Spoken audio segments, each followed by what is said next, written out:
এরকম এখন আমাদের সেলিম ভাই এখন দেখাবে পিচার কার্ল সঠিক পশ্চার এবং কিভাবে মারতে হয়। এটা আপনারা একটু ফলো করবেন, কারণ জিমে যদি আপনার সঠিক পশ্চার ঠিক না রাখেন সেক্ষেত্রে দেখা যাবে ইনজুরি হওয়ার সম্ভাবনা থাকে। হ্যাঁ, এটা আমরা যারা নতুন নতুন আছি অনেক বেশি ইগো লিফটিং করি, সেক্ষেত্রে পশ্চার ঠিক থাকলে দেখা যায় যে অনেক ইনজুরি হাত থেকে বাঁচা যায়। তো সেলিম ভাই আমাদের দেখাবে আজকে কিভাবে পিচার কার্ল সঠিক ফর্মে মারা হয়। ঠিক আছে, আমরা পিচার কার্ল ওয়ার্কআউট করব, কিভাবে সঠিক উপায়ে ওয়ার্কআউটটা করা যায় আপনারা ফলো করতে থাকুন।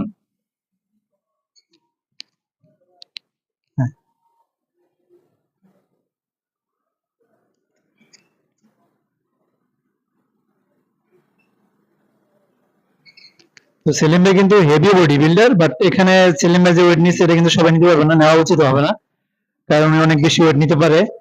কিন্তু আপনারা যদি দেখেন যে সেলিম ভাই সে অনেক বেশি ওয়েট নিচ্ছে, সেক্ষেত্রে আপনারা নিলে ইনজুরি হতে পারে।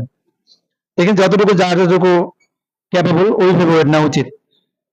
মানে আমাদের ব্যাপারটা হলো, জিমে একটা কথা আছে যে ইগো লিফটিং করা উচিত না কখনোই, এতে ইনজুরি হবে। আর জিমের ইনজুরি কিন্তু মারাত্মক খারাপ, এতে আপনার